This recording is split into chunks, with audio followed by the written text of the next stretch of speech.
Bueno, entonces les comentaba que vamos a iniciar este seminario debido bueno, a la época de cuarentena, estamos haciendo seminarios virtuales. Este creo que es el cuarto seminario que iniciamos. Y bueno, yo ahora voy a presentar a la oradora, y bueno, ella es María Florencia Fernández, de la Unidad de Virología y Epidemiología Molecular del Hospital Garrahan. Y hoy el tema del seminario va a ser el impacto del trasplante de materia fecal en el microbioma intestinal de pacientes pediátricos. Los voy a dejar con Florencia, pero les quería aclarar también que, como siempre, pueden ubicar sus preguntas en el chat, y vamos a tener tiempo al final para poder responderlas a todas. Y les pido, por favor, si pueden, yo los voy a poner mudos a todos, o si pueden ponerse mudos para que no haya interferencia de sonido.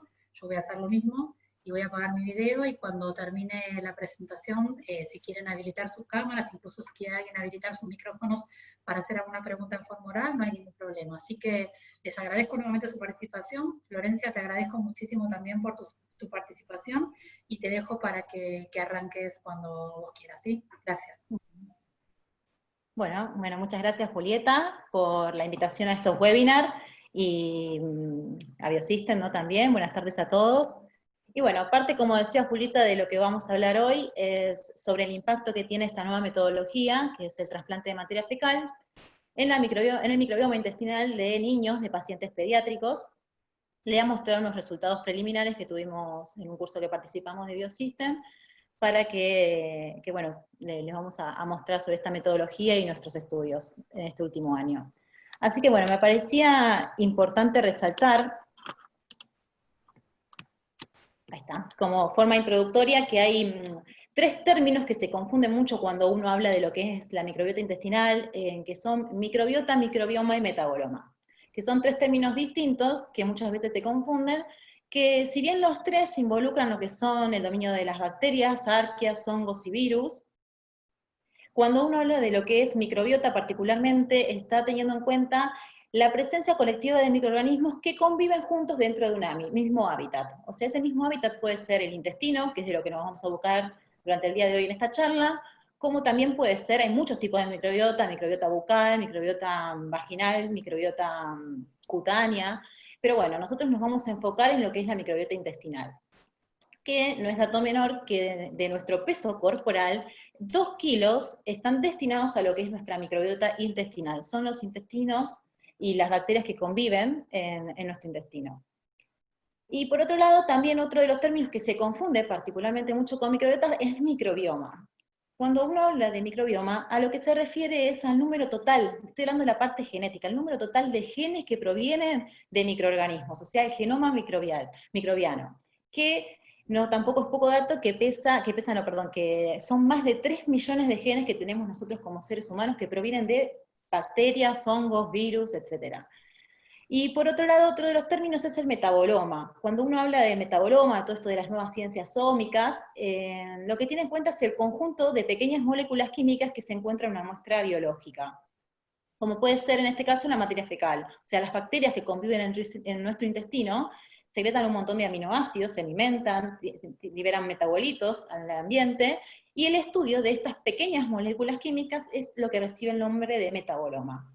Nosotros en el día de hoy, a lo largo de esta charla, nos vamos a enfocar en los dos términos mencionados anteriormente, que es microbiota y microbioma. Vamos a tratar de identificar las bacterias, ¿no? Identificar, caracterizar el microbiota a través de los genes, a través del microbioma. Entonces, me parecía interesante mostrarles que si uno ahora en la actualidad va y busca en PubMed microbioma, les van a saltar un montón de resultados, porque en los últimos años, acá está la cantidad de publicaciones que fueron a lo largo de los años, ahí está, a lo largo de los años, se ve cómo repuntó, y hay muchísimos trabajos en la actualidad, a partir de 2017 hasta el 2020 se generaron muchísimos trabajos en lo que corresponde al microbioma, y de sus asociaciones con la salud del ser humano, ¿no? Entonces, como un bien se llama, generalmente cuando se habla del intestino se dice el segundo cerebro.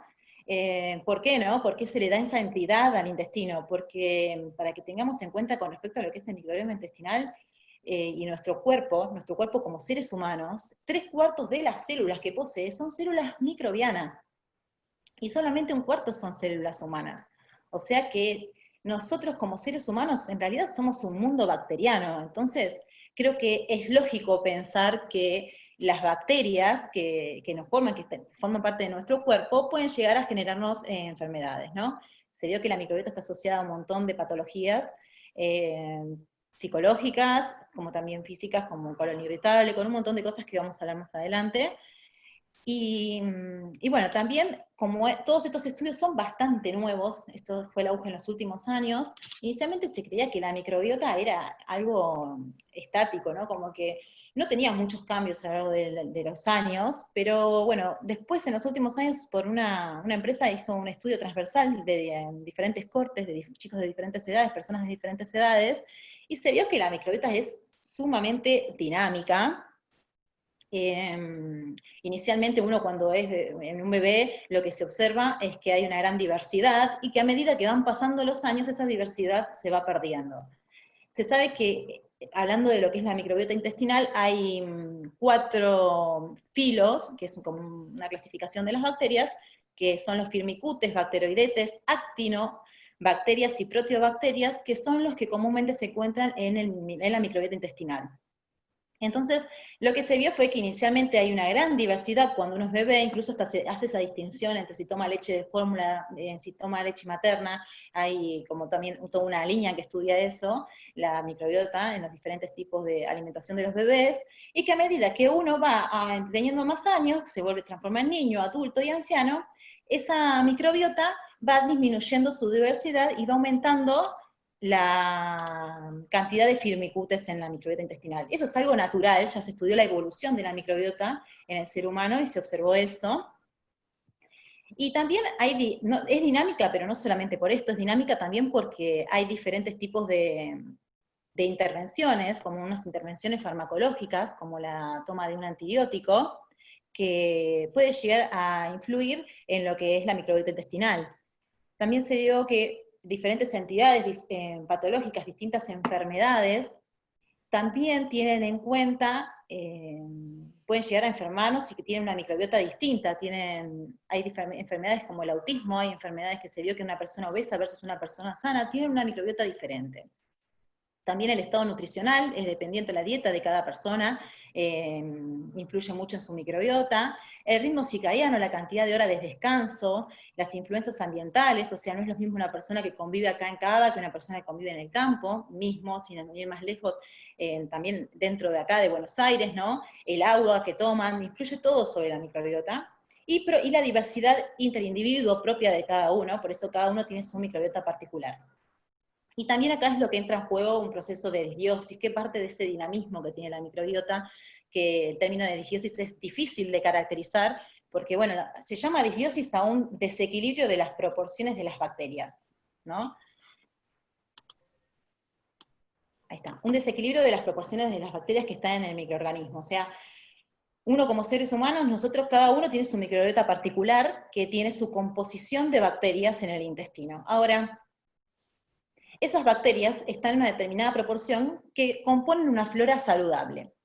Se vio que frente a algún tipo de estos agentes, como puede ser farmacológico o la toma de un antibiótico, puede generar un desequilibrio en la flora intestinal y esos microorganismos que están en baja concentración pueden colonizar el intestino. O sea, yo no me quiero referir a que hay microorganismos beneficiosos y microorganismos patógenos. Me parece que todos los microorganismos son beneficiosos cuando conviven en determinado equilibrio. Cuando algunos se colonizan el intestino, se amplifican, se observa que hay una flora disbiótica. O sea, acá está graficada como una flora triste. A lo que me refiero es que una flora disbiótica es una flora que tiene un desequilibrio de microorganismos y que se genera todo un contexto inflamatorio, ¿no? Ese contexto inflamatorio también hay que tener en cuenta que todo lo que es el intestino está muy asociado con el sistema inmunológico, ¿no?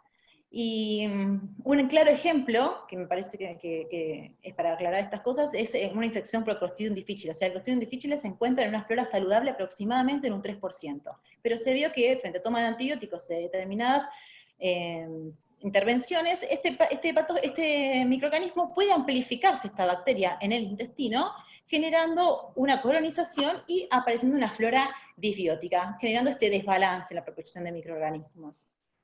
Y uno de los métodos terapéuticos que se estudia para este tipo de infecciones es un trasplante de materia fecal. O sea, la idea del trasplante de materia fecal que es aportarle diversidad a la flora intestinal y lograr pasar de una flora disbiótica en un proceso inflamatorio a una flora sana. Uno aumenta la diversidad de la cantidad de microorganismos que hay en esa flora y recompone una flora intestinal sana luego de hacer un trasplante de materia fecal, que es un método accesible y barato, ¿no? La realidad, y es tolerable para los pacientes.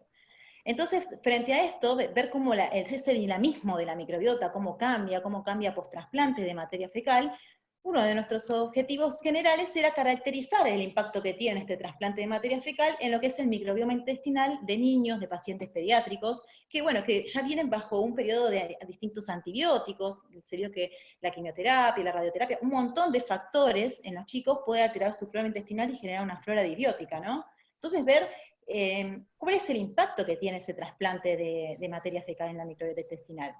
Pero como ese era nuestro objetivo particular, teníamos un objetivo específico porque estábamos recién empezando con esto, y se sabe que los métodos de extracción a partir de la materia fecal pueden llegar a ocasionar sesgos en la representación de las muestras. No olvidemos que la materia fecal es una muestra bastante sucia, es una muestra que tiene muchos inhibidores, tiene restos de comida, tiene mucha fibra, entonces es importante encontrar un buen método de extracción, y en estas diapositivas siguientes lo que les voy a caracterizar y les voy a contar distintos métodos de extracción. En este caso vamos a comparar dos, vamos a comparar el MagnaPure, que es un método de Roche que nosotros usamos habitualmente en la clínica del hospital, es un método rápido, porque es semiautomático, te permite hacer varias muestras al mismo tiempo, tiene poco recurso humano, ¿no? No es que uno tiene que estar ahí con las columnas como nos pasa con Qiagen. El método de Qiagen que vamos a comparar, que es particular para materia fecal, es un poco más laborioso. Entonces,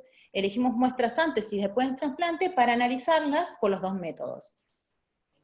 Entonces, les voy a mostrar los resultados que obtuvimos cuando analizamos estas muestras en un curso que se hizo el año pasado, que hizo Biosystem el año pasado, en un curso que se llamaba Metagenómica 16S, que te permitía llevar 3 muestras.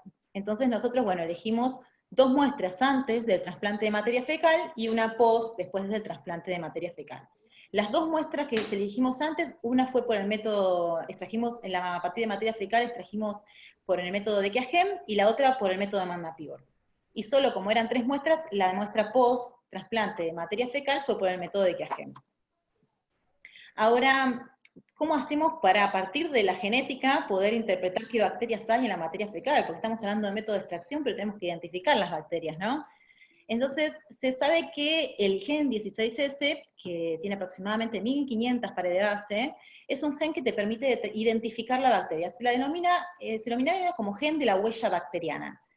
Entonces, el gen tiene 1500 pares de base, y hasta ahora los métodos, al menos que tenemos en el hospital, de secuenciación, que es la plataforma MySeq, te permite secuenciar hasta 600 pares de base. Y en bibliografía lo que observaron fue que existen 2 regiones, la región B1, B2 son regiones variables de acuerdo a la bacteria, y la región B3, B4 que te permiten identificar qué bacteria es, bioinformáticamente luego a partir de la secuencia. Entonces, bueno, nosotros en este curso usamos un kit de Simo que te viene con los primers, uno amplifica el gen 16S con los adaptadores, hace la indexación. Con esto de indexación llamo a que le pone como un index, un código de barra a la muestra para poder identificarla después bioinformáticamente, y secuenciamos en el plataforma MySeq de Illumina. Después de esta secuencia, que esta secuenciación tarda 56 horas, todos estos datos son metagenómicos, ¿no? Imagínense que tenemos 100.000 lecturas por muestra, y a todo esto también requiere un análisis bioinformático bastante extenso, extenuante, y que nuestro objetivo particular era identificar qué bacterias son y ver la proporción en la que se encuentra cada bacteria. Así que bueno, frente a este desafío que era tener estos 2 objetivos particulares, desarrollamos junto a un bioinformático de laboratorio un pipeline bioinformático que nos permite analizar secuencias que provienen secuencias metagenómicas, análisis metagenómico a partir de mucha masa de secuencias. Y bueno, esto se lo voy a explicar con mi palabra, yo no soy experta en este tema, pero lo que hace cada programa más o menos, la idea es que vemos la calidad de la corrida, la calidad de las secuencias con el programa FastQC, Posteriormente hacemos un filtrado de las secuencias por calidad, nos quedamos con todas las secuencias que tienen una buena calidad con el software Primomatrix, y mediante el software Research vamos pasando por distintos filtros. Uno es el merging, como bien dice ahí, que es que la secuenciación de Illumina secuencia de los dos lados, ¿no? Spider base, o sea, secuencia R1, tenés una secuencia de un forward y un reverse. Entonces, el merging lo que te va a hacer es unir cada forward con su respectivo reverse y generar los contigs. Cuando habla ahí de replication, a lo que se refiere es a todas las secuencias que tienen 500 pares de base, que es más o menos lo que tiene nuestra región, las dos regiones, B1, B2 y B3, B4, más o menos tienen 500, 600 pares de base, entonces todo lo que tiene más o menos que ese tamaño, los contigs se eliminan mediante ese programa. Posteriormente viene lo que es el remover las secuencias que tienen solamente un forward pero no tienen su reverse, se eliminan las quimeras, o sea, imagínense que después de 56 horas secuenciando, se generan muy poca cantidad, pero se generan como algunas quimeras sin sílico, propias del secuenciador, entonces eso se elimina también. Y lo más importante que es este programa es la clusterización o clustering, que ustedes imagínense que tenemos 100.000 secuencias por paciente. Entonces, lo que te hace el clustering es unificar las secuencias por similitud genética. O sea, compara las secuencias y todas las que están tienen una similitud del 97%, las agrupan juntas. Entonces ahí ya cada clúster va a ser como una familia de microorganismos. Entonces ahí ya deja de llamarse clúster, sino que se empieza a llamar OTU o Unidad Taxonómica Internacional. Entonces cada OTU, ahora ya va a ser cada microorganismo identificado, lo que hace es sacar una secuencia consenso y identifica la bacteria, la blastea frente a una base de datos, en nuestro caso usamos la base de datos Silva, y identifica la secuencia consenso, o sea que ya tiene cada OTU identificado, por un lado, mediante un script de Python. Y por el otro lado, otro de los objetivos que tenemos es calcular la proporción, o sea, tenemos las bacterias identificadas. ¿En qué proporción se encuentran? Bueno, eso lo vemos mediante también el research, lo que hace es un mapping, que te cuenta de las 100.000 lecturas que tenés, cuántas veces aparece ese OTU. Entonces así saca la proporción que aparece la bacteria. Tenemos dos archivos independientes, uno que te identifica el OTU y el otro que te dice la proporción en la que está. Y así podemos identificar la bacteria y su proporción. Entonces, bueno, después de la largada que tuvimos en Biosystem en ese curso, lo que hicimos fue, inicialmente, ver las métricas de la corrida, ver que estaba todo en orden, y ver la cantidad de lecturas que mapeaban por muestra. O sea, acá están las 3 muestras que nosotros llevamos al curso, y las 2 regiones. Por un lado está la región B1, B2, por otro lado la región B3, B4. Lo que está en azul oscuro es todo lo que es post-trasplante de materia fecal, que solo lo hicimos por el método de Keagen, y después tenemos todo lo que es pre-trasplante de materia fecal, por el método de Keagen versus el método de Roche. Eso lo hicimos en las 2 regiones. Lo que observamos acá a grandes rasgos es que en la región B1, B2 parecía tener menor cobertura que lo tenía la región B3, B4. Vimos que, y esto condice con la extracción también, que las muestras post-trasplante de materia fecal siempre tienen un poquito más de cobertura. ¿Ven? Llega a 60.000 mientras el resto llega un poquito menos. Y acá lo mismo sucede, llega a 100.000 mientras el resto tiene 80.000. Y esto condice también con las concentraciones que obtuvimos del ADN. Siempre cuando medíamos las concentraciones del ADN, las muestras post-trasplante tenían más concentración, ¿no? Y vemos que también tienen más cobertura. Y otra cosa interesante para ver es que el MagnaPure siempre tenía menos concentración un poquito y mapea en menos cantidad de lecturas. Como que tengo menos cobertura cuando hablo del MagnaPure, ¿no? De ese método de extracción. Y después lo que hicimos fue, con ese pipeline bioinformático que les acabo de contar, identificar las bacterias. Ahora, las bacterias tienen, dentro del dominio bacteria, hay muchas clasificaciones. La primera es por filum o filo, que lo que te permite identificar las bacterias de acuerdo a los 4 filos que mayoritariamente están en lo que es materia fecal o microbioma intestinal, que son las actinobacterias, las proteobacterias, los firmicutes y los bacteroidetes. Esas son como las cuatro filos que generalmente aparecen. Lo que observamos es que la región B1, B2 versus B3, B4 daban muy similar entre sí, vimos que no había mucha diferencia. Después vimos que si nos enfocamos a ver si hay mucha diferencia pretrasplante de materia fecal versus post-trasplante de materia fecal, tampoco vimos tanta diferencia. Ponerle en la región B1, B2 vemos un poco de más de bacteroidetes, pero tampoco hay mucha distinción. Generalmente se dice que cuando una flora es bastante disbiótica, notablemente disbiótica, aumenta la composición de las proteobacterias. En este caso nosotros pretrasplante vimos que este paciente no tenía una gran concentración de proteobacterias, si bien había estado bajo un tratamiento con antibióticos. Y otra de las cosas que comparamos fue MagnaPure versus Qiagen, que era uno de nuestros objetivos específicos, comparar dos métodos de extracción distintos, y observamos que el MagnaPure al menos nos da una representación menor de bacteroidetes y mayor de firmicutes en las dos regiones, ¿ven? Como que la representación al menos no es la misma que la que da Qiagen. O sea que el método de extracción, alguno de los dos no es muy representativo. Ahora, ¿cuál? No sabemos. Sabemos que dan distinto hasta ahora. Entonces, bueno, nos pusimos a ahondar y ir minuciosamente para ver cuál es el mejor método de extracción como uno de nuestros objetivos. Entonces, como les venía contando, dentro del dominio bacterias hay distintas clasificaciones, phylum o filo, que era el que recién estábamos viendo, clase, orden, familia, género y especie, son como las clasificaciones. Uno cuanto más minucioso es, la idea de tener en detalle cuáles eran las bacterias que estaban presentes en la materia fecal, ¿no? Porque nosotros queremos ver la composición de la materia fecal.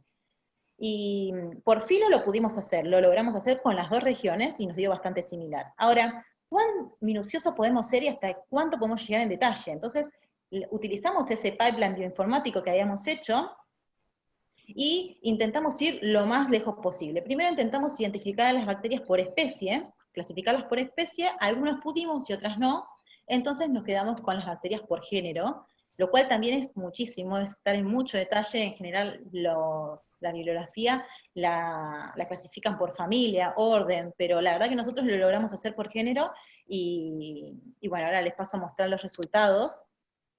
Esta es la composición bacteriana antes y después del trasplante, antes por los dos métodos y después post-trasplante por el método de Qiagen, en las dos regiones.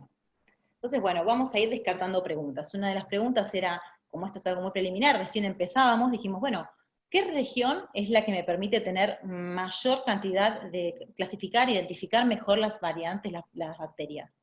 En este caso, por género. Por phylum pudimos por las dos. Ahora, por género. Cada color que ven en el gráfico de barras es una bacteria distinta.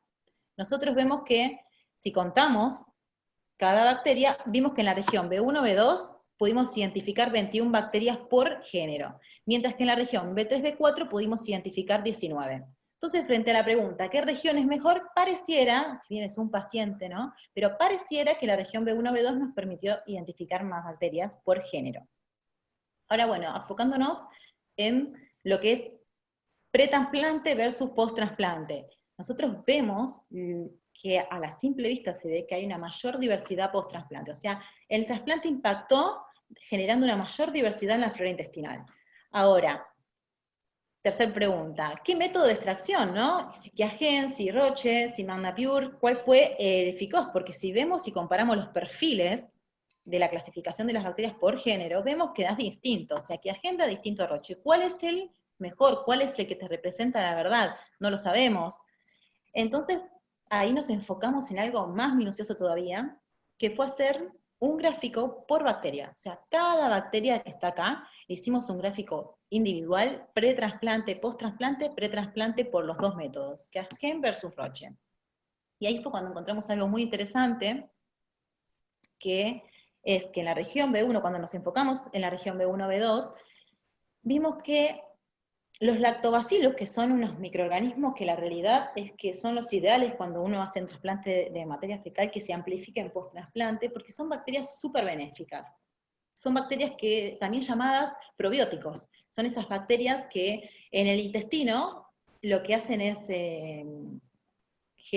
impedir que se colonice por microorganismos patógenos, que se amplifiquen otro tipo de microorganismos, son de la familia Firmicutes, se encuentran en una alta concentración en el intestino porque generan ácido láctico, dejan un pH de 4 el intestino, entonces impiden la permeabilidad del intestino, y que no se expandan patógenos. Entonces se lo llama probiótico al lactobacilo. Y justamente era una de las bacterias que nosotros queríamos ver si post-trasplante se amplificaba, ¿no? Y bueno, lo logramos, lo vimos. Lo vimos que pre-trasplante, por el método de Quiagen, decía que tenía 0,5%, perdón, y post-trasplante aumentaba 10 veces los lactobacilos. O sea que el efecto del trasplante fue sumamente beneficioso, aumentamos las bacterias beneficiosas en el organismo. Ahora, el método de Mandapure no logró identificar no logró identificar las lactobacilos, nos decía que no había, mientras el método de Quiagen decía que había en muy bajita proporción, en 0,5. Entonces, ahí viene lo que nosotros hacíamos tanto hincapié, que era muy importante encontrar un método de extracción que sea representativo de la muestra original, ¿no? Porque el hecho de no ver este tipo de bacterias hubiese originado sesgos en el análisis del microbioma intestinal. Entonces, para nosotros fue interesante ver que por Quiagen, a pesar de que los lactobacilos estén en muy bajita proporción, no los lográbamos identificar, cosa que si hubiésemos usado Mandapure, no. Entonces, vuelvo a recalcar lo importante que es tener un buen método de extracción de ADN, de ácidos nucleicos, y que sea representativo de la muestra, ¿no? Bueno, visto y considerando que después de esto podemos decir que el método de Quiagen, si bien es algo muy preliminar, es en un paciente, nos resultó mejor y más representativo, dijimos, bueno, ¿cuál es el impacto post-trasplante? O sea, vemos que los lactobacilos aumentan. ¿Aumenta la diversidad también? ¿Se ve acompañada con ese aumento la diversidad de la microbiota intestinal? Y bueno, existen distintos índices para poder comparar eso, el índice de Simpson, el índice de Shannon, y todo lo que está en celeste oscuro es el método de Quiagen, lo que está en más clarito es Mandapure, y lo que observamos a simple vista es que hay una tendencia de que el índice inverso de Simpson aumenta y el índice de Shannon aumenta. Cuando el índice de Shannon y de Simpson son más grandes, implica que hay una mayor diversidad. Entonces nosotros podemos ver la diversidad post-trasplante. Vemos que aumenta la diversidad post-trasplante, o sea que hay un efecto del trasplante de materia fecal, que es el aumento de la diversidad microbiana en la flora intestinal. Entonces, bueno, después de todas estas cosas que fuimos descartando a lo largo del análisis y que les fui contando, llegamos a unas conclusiones que no dejan de ser conclusiones preliminares, son los resultados que obtuvimos en un curso, y vimos que el método de extracción, en los dos que utilizamos, son métodos que nos dieron suficiente concentración de ácidos nucleicos para hacer la secuenciación, pero que el método de Quiagen al menos recuperó una mayor diversidad microbiana, pudimos ver microorganismos que estaban en bajita proporción, como es el caso de los lactobacilos, y de una mejor representación de la composición de la muestra.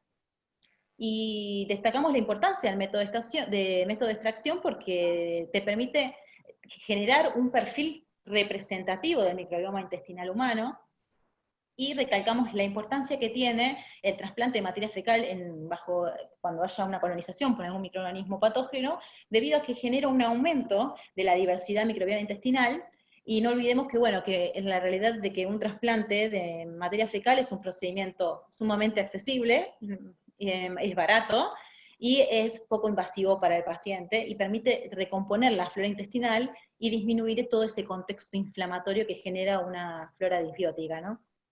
Así que bueno, ante todo, muchas gracias a todos los que escucharon, espero que les haya interesado la charla, estoy abierta a cualquier pregunta que tengan, inquietud, y les mando un saludo a todos mis compañeros del hospital, que estamos ahora de esta forma virtual, atrás de una pantalla, pero la verdad que se está trabajando mucho con esta pandemia y estamos muchísimas horas ahí, así que bueno, estoy atento a sus preguntas. Hola, ¿me escuchan? Hola. Sí. Gracias, Florencia. Sí, ¿alguien quiere hacer una pregunta? Sí, soy Mirta Literio. ¿Qué tal, Mirta? Sí. ¿Cómo te va? La verdad que, bueno, para nosotros te agradezco la charla porque me parece súper interesante. Te imaginás que saber cuál es la diversidad microbiana en el intestino es todo un desafío. Lo mismo pasa con la boca cuando se intenta dilucidar cuál es la diversidad microbiana. Y además ver el efecto del trasplante de materia fecal me parece extraordinario. Me parece de mucha aplicación, incluso para otras cosas, ¿no es cierto?, para pensarlas. Yo lo que no me acuerdo, que a lo mejor no tiene mucho que ver con la charla que vos diste, pero cuando se hace el trasplante de materia fecal, ¿cómo se manipula la materia fecal? Me refiero, porque lo que yo vi en tus gráficas es Sí, que está muy bien lo que vos decís, el lactobacillus es un probiótico importantísimo incluso para la inmunidad local del intestino, ¿no es cierto? Por eso son tan importantes los probióticos, porque estimulan la secreción de IgA local. Ahora, lo que vi en tus columnas es que uno de los que no tenías mucho era del Phylum Bacteroides, del Phylum Bacteroidetes, que es una familia súper importante, porque están los bacteroides del grupo Fragilis. sí. Y lo tenés como en proporción levemente disminuida después del trasplante de materia fecal. Pero hay una cosa interesante, porque una cosa es que haya a lo que voy es a cuánto influye las condiciones de trasplante de la materia fecal en la sobrevida del microorganismo, que después se va a traducir en el genoma que vos recuperes. Porque lo que hay mucho, que vi muy rápidamente en la columna de la diversidad, son bacilos positivos que precisamente no son anaerobios estrictos. Y en cambio el que no, proporcionalmente es como que no hay mucho, es el bacteroides. Pero el bacteroides es un anaerobio estricto. Entonces me preguntaba, ¿cuánto influirá en la conservación de la materia fecal que se va a trasplantar el recuento que tenga esa materia fecal que uno digamos, traslada al paciente, ¿no es cierto? Sí, sí, entiendo la pregunta. La realidad es que no es que se hace un análisis, se hace un análisis infectológico, parasitológico, para ver la materia fecal que se va a trasplantar antes, ¿no? Esos son como métodos que últimamente, el año pasado, surgieron distintos requerimientos para encontrar una materia fecal apta para ser trasplantada. Inicialmente, lo que hacíamos nosotros era, como dije, cambia mucho la microbiota por paciente, por persona, es muy particular por individuo, y la microbiota más cercana a un paciente es un conviviente, en nuestro caso si es un paciente pediátrico puede ser un hermano, madre, padre, un conviviente sería como lo ideal porque comparten la alimentación, el agua, el sector donde viven. Y antes lo que se hacía en estos chicos era ver, lo único que se hacía era un análisis parasitológico, virológico, que dé negativo, y la materia fecal lo que se hacía era, se filtraba, se suspendía para sacar restos de comida, se filtraba, y eso se ponía por una sonda nasogástrica y se trasplantaba luego de haber visto que el parasitológico y el infectológico, los análisis, estudios virológicos den negativo. No es que se ve la composición de cada microorganismo antes de ser trasplantado, porque no hay mucho conocimiento sobre el tema. No se sabe bien cuáles eran los microorganismos que trasplantados se amplificaban en el intestino, es algo muy nuevo. Entonces, bueno, este estudio justamente es para eso, esto y varios que se están haciendo ahora en este momento, es como para ver cuáles son los microorganismos que luego de trasplantados se amplifican.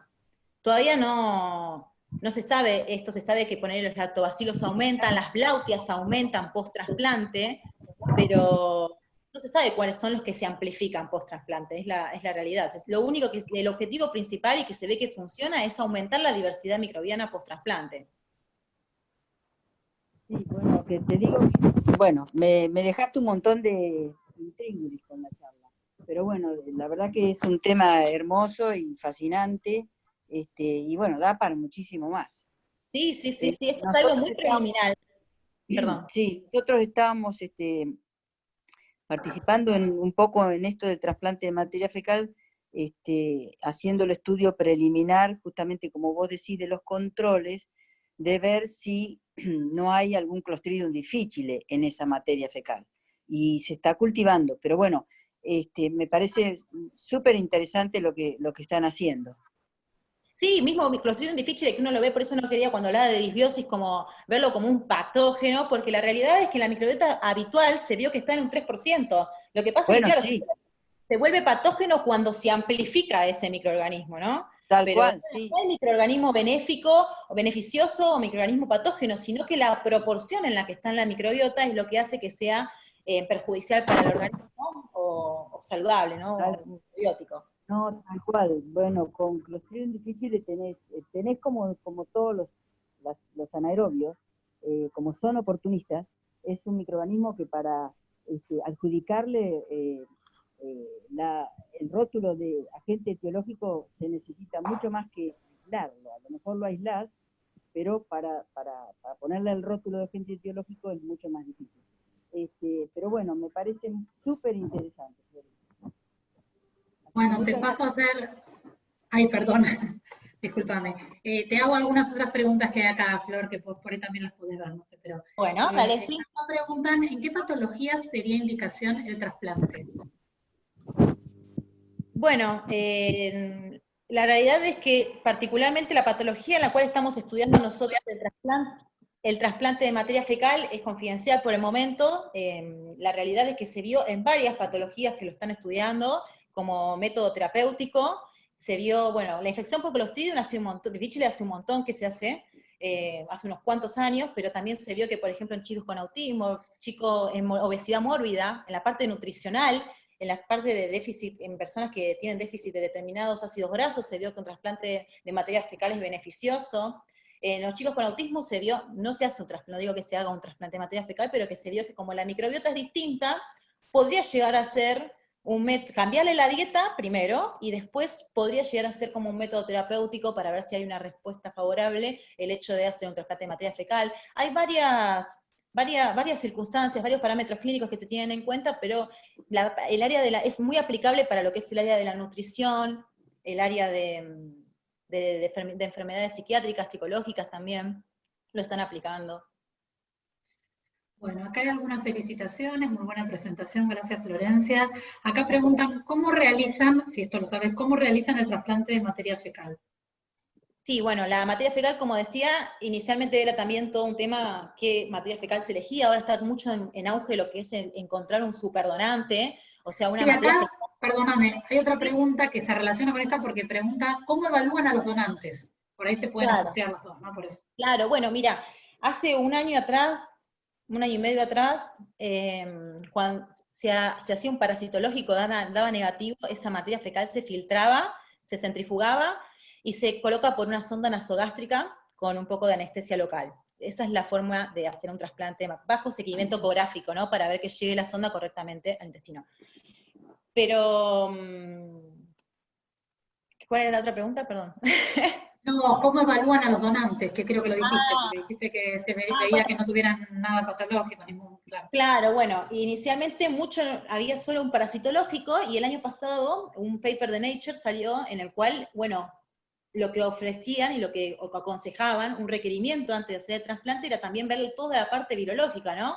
Adeno, materia fecal que se secreta, un montón de virus que se secretan por materia fecal, mismo el COVID, sin mencionarlo, verlo, hacer todo un análisis virológico, más allá de solo quedarse con el parasitológico. Entonces se hace todo ese procedimiento para elegir una materia fecal adecuada, y bueno, muchas veces incluso se terminan desechando esas muestras porque a veces un parasitológico le da mal, así que es Yo un con tema. respecto a eso, justamente me surge la pregunta de si puede ser importante hacerle el estudio del microbioma al donante, para ver qué tipo de diversidad microbiana tiene antes de elegirlo como donante o no, no sé.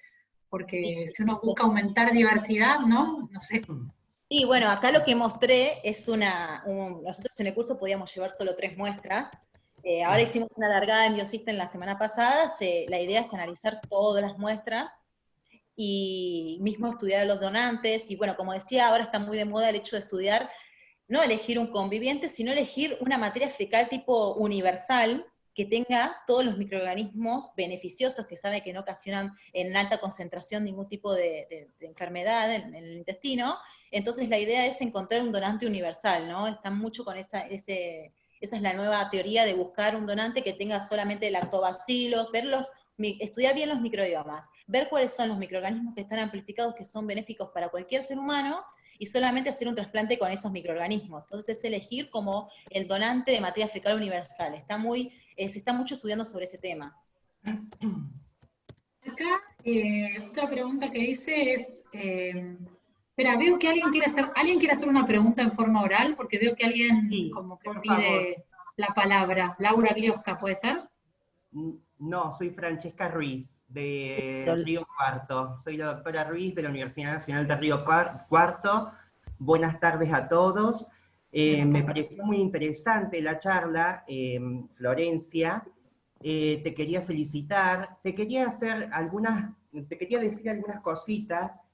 Me parece que en el caso de, cuando hablamos de lactobacilos, te digo, nosotros estamos investigando en eso, en la universidad, y los lactobacilos no es sinónimo de que todos los lactobacilos son probióticos. No, no, no.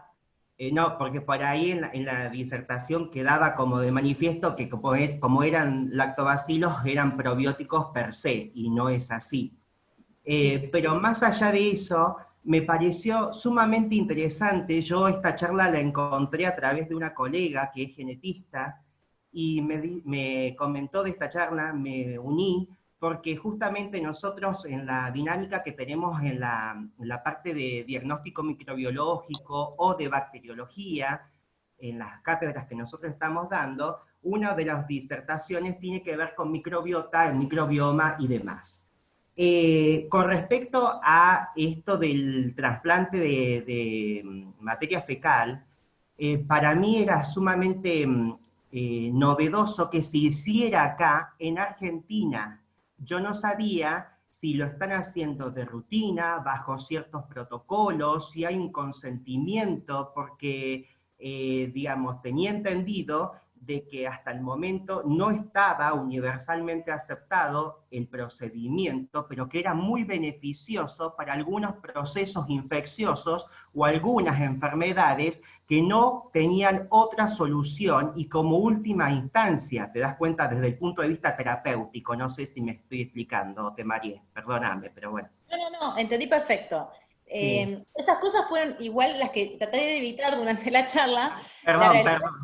Sí. No, porque la realidad es que sí, nosotros en el hospital se aprobó un protocolo, estaba bajo comité de ética, tiene consentimiento informado de los pacientes, entra en un protocolo. La aplicación que le estamos dando es confidencial por el momento, no te puedo dar mucho detalle de por qué pacientes, a qué va dirigido. Sí va dirigido como método terapéutico, eso sí. Nuestra idea es esa, método terapéutico. Sí. Y bueno, todos tienen consentimiento, está aprobado bajo un comité de ética, y sí se está realizando.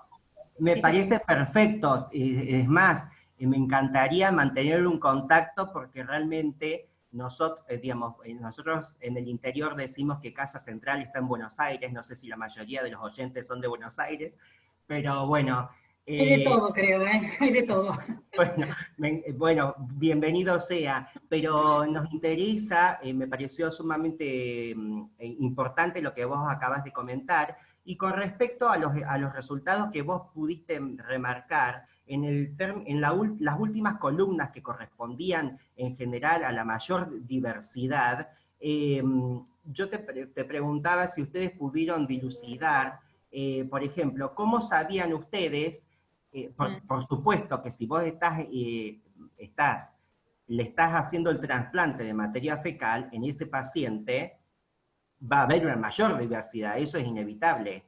En el DNA total, eso va a ser inevitable, pero ¿cómo sabía yo, cómo podemos diferenciar entre lo que el paciente ya tenía, porque no es que el paciente es estéril a nivel intestinal, ese paciente que recibió la materia fecal no fue estéril, era el que tendría algún proceso de disbiosis, que se le incorporó esa materia fecal para resolver ese problema. Entonces, no sé a cuánto tiempo vos hicieron esa medición de extracción de DNA, cuánto tiempo posterior al trasplante de materia fecal, porque teóricamente esa incorporación de nueva microbiota va a aumentar la diversidad hasta que se tiende al equilibrio. ¿Te das cuenta? No sé si me explico lo que te quiero decir. Sí, entiendo perfecto, y es una pregunta que nosotros también, que todavía no está dilucidada a nivel general, mundial, no se sabe cuánto tiempo, las dosis, la cantidad de materia fecal que se tiene que hacer durante el trasplante, no se sabe las proporciones, las dosis, cuánto tiempo, la estabilidad, no se sabe la estabilidad. Si uno hace un trasplante hoy, le mide la materia fecal a los 7 días y después 14 lo volvió a perder, o entra de vuelta en estado de disbiosis, hay un montón de interrogantes que están sin responder. Claro. La realidad es que nosotros tuvimos en cuenta todos esos parámetros, tomamos muchos puntos, o sea, no puedo hablar mucho, pero tomamos muchos puntos de un mismo paciente, muchas muestras pre-trasplante, bajo antibiótico, sin antibiótico, del mismo paciente, y post-trasplante los seguimos estudiando a la persona, después de hacer el trasplante y pasarles las dosis de trasplante de materia fecal, se fueron estudiando en distintas secuencias, cada tantos tiempos, cada tantos días se volvió a extraer muestras de materia fecal seriadas. Entonces tenemos un mismo paciente, 10 muestras, ¿me entiendes? Espero que Sí. Entonces, lo que me estás preguntando es nuestra duda también. La largada con todo esto lo hicimos hace la semana pasada, en plena pandemia, con Biosista encerrado, nos abrieron las puertas para ir a secuenciar ahí, porque encima de nuestro hospital justo estaba con unos problemas técnicos, y no lo sabemos todavía. Estamos analizando y nos vamos a ver en algún curso, seguramente vamos a seguir en contacto, en algún congreso o algo, y te voy a contar todo en detalle.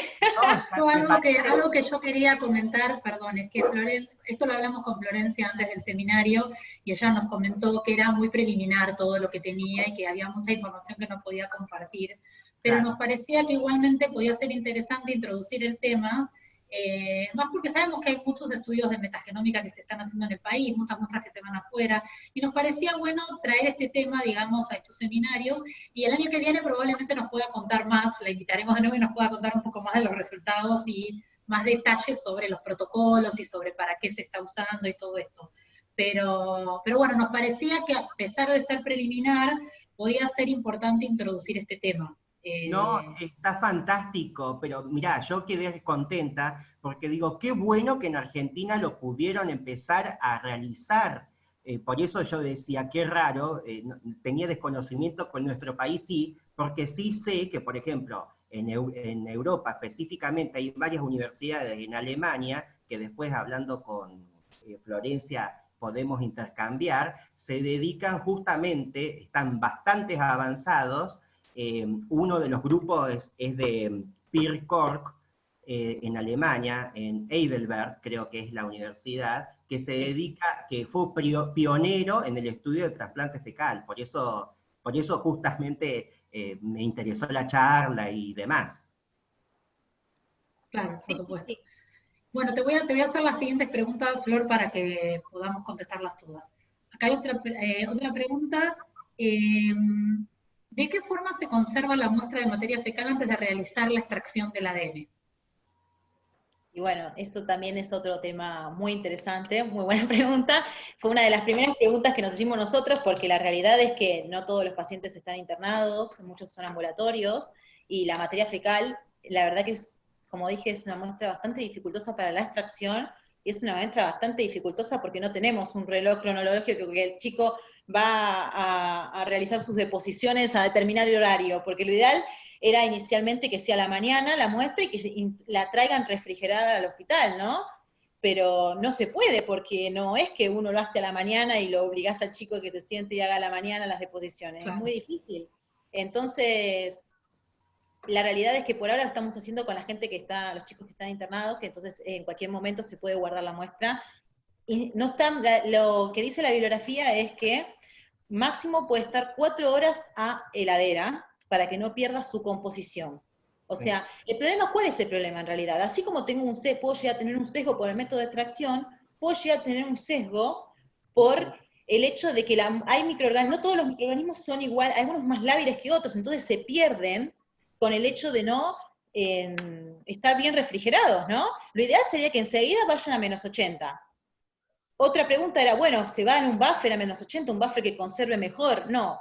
Mucha bibliografía, y hemos hecho la prueba, hemos estudiado si congeladas en el momento, en heladera 4 horas, mismo también hemos estudiado cómo se descongela. No es lo mismo que se descongela a temperatura ambiente, como uno pensaría, bueno, la dejo a temperatura ambiente y hago la extracción luego del congelamiento. No, ahí se sabe que también pierde mucha diversidad. El hecho de descongelar la bacteria, los bloques de hielo, hace que se pierda la representación de la muestra. Entonces se tiene que descongelar a 37 grados, se vio lo mismo que la muestra, lo ideal es apenas llega, se congela, se guarda y se pone a menos 80.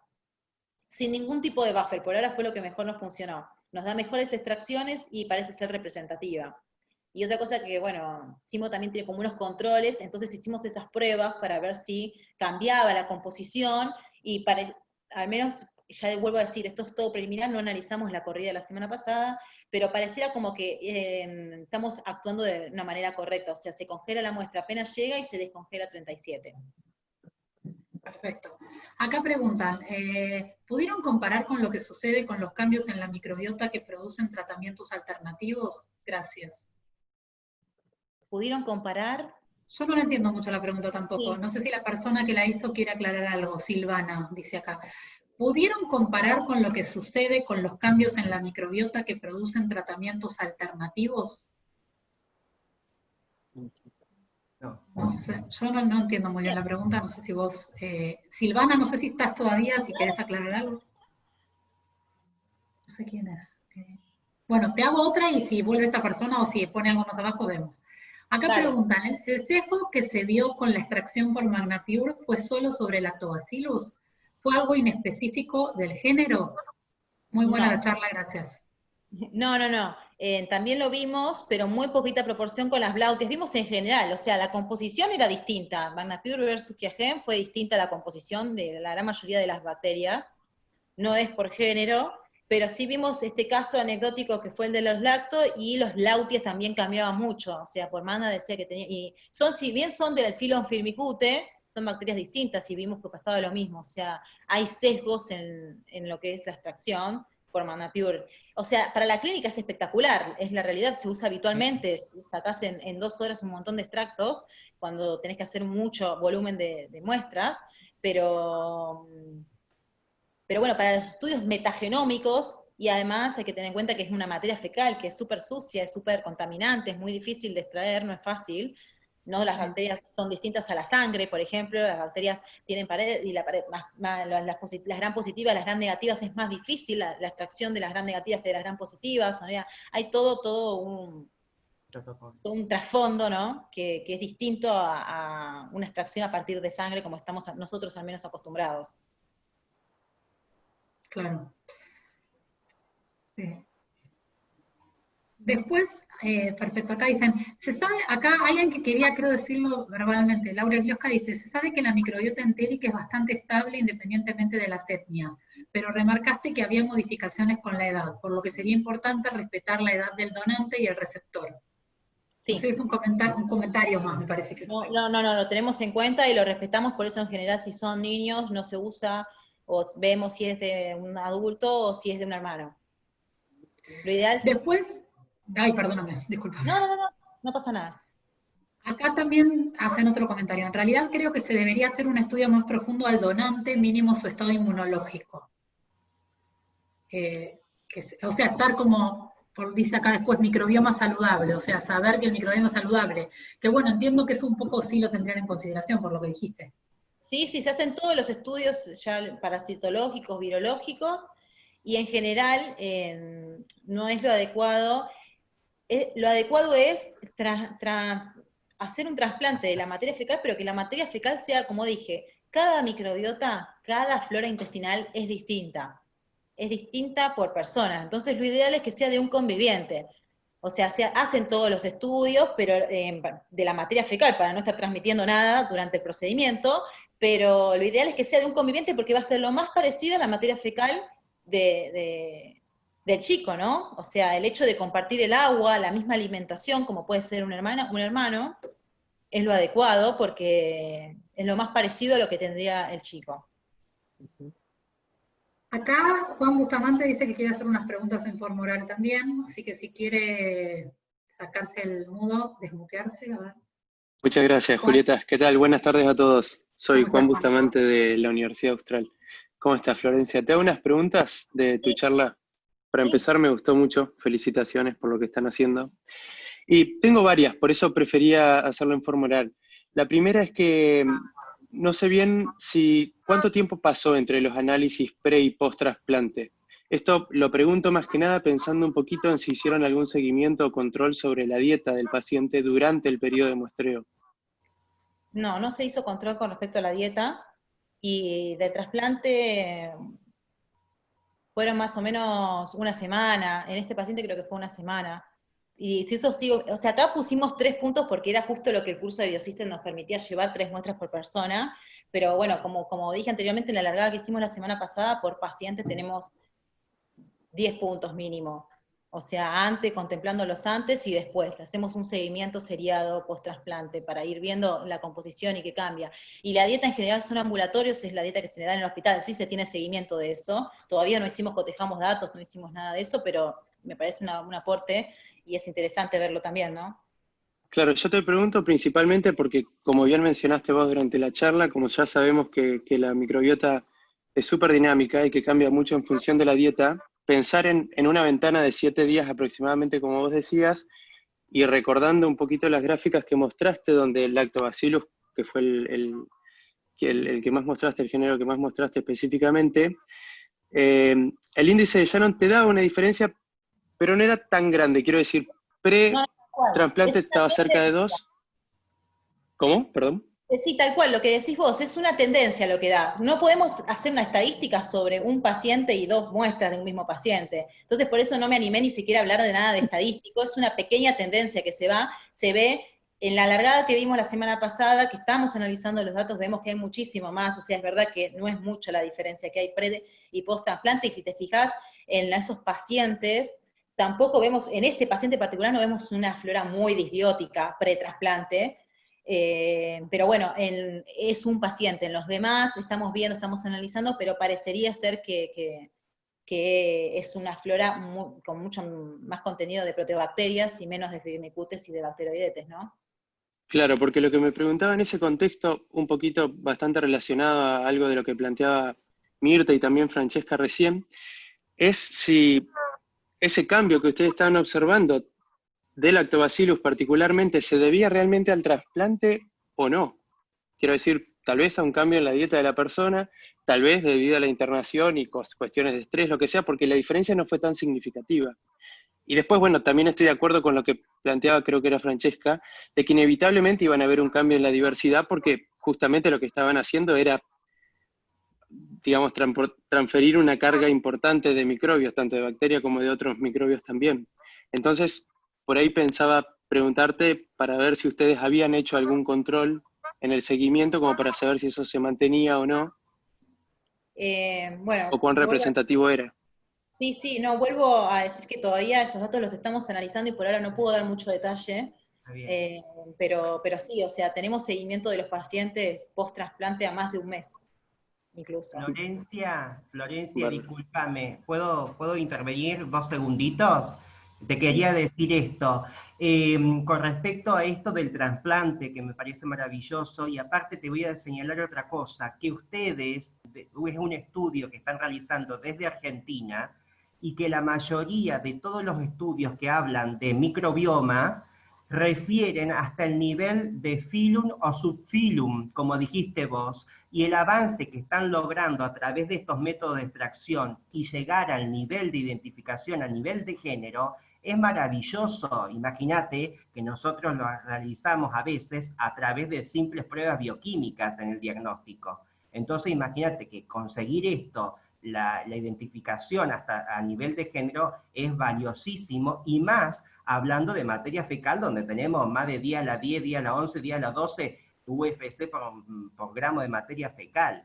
Y con respecto a los trasplantes, según lo que he visto y he leído de otros estudios de esta temática en otros países, lo están haciendo, por ejemplo, a mí me parece maravilloso que lo lograron hacer también en niños, en pediátricos, porque la mayoría de los otros estudios justamente lo están haciendo sobre población adulta, referida fundamentalmente a la enfermedad de Crohn, por ejemplo, que es una enfermedad, bueno, todos conocemos algo de eso, donde hay mucha inflamación. Y en general, los donantes, yo he visto en algunos estudios que hacen un pool de materia fecal de todos pacientes más o menos del mismo grupo etario y que son,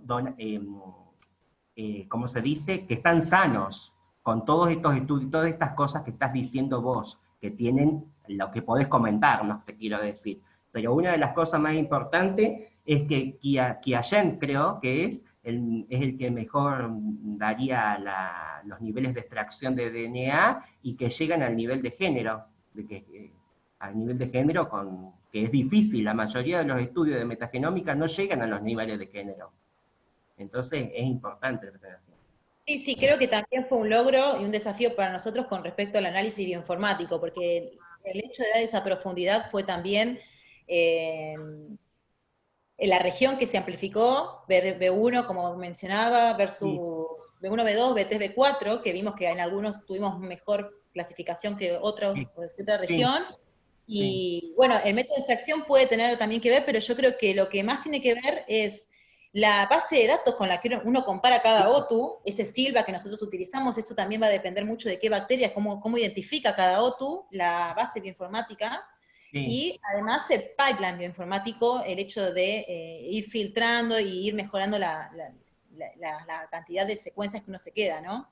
Eso también que puede generar incluso también sesgos en la identificación, y hay que ser muy riguroso cuando uno clasifica y hace este tipo de pipeline, de no andar sacando nada que a uno verdaderamente le interese ver, ¿no? Claro, claro, claro.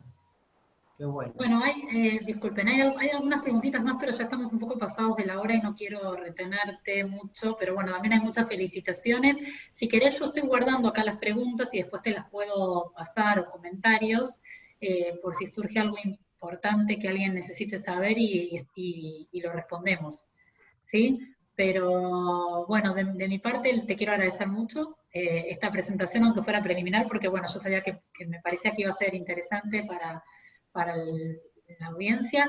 De nuestra parte estamos a disposición para lo que necesiten, en caso de que quieran hacernos alguna consulta sobre los métodos para el estudio del microbioma, porque veo que alguien pregunta cómo se estudia el microbioma, por ejemplo. Nosotros estamos a disposición para lo que necesiten, incluso si quieren ponerse en contacto con Florencia, si ella no tiene problema, les pasamos sus datos de contacto también, si tienen alguna consulta en particular, pero bueno, quiero agradecerles mucho a todos, muchas felicitaciones, hay por acá Florencia, te quiero comentar.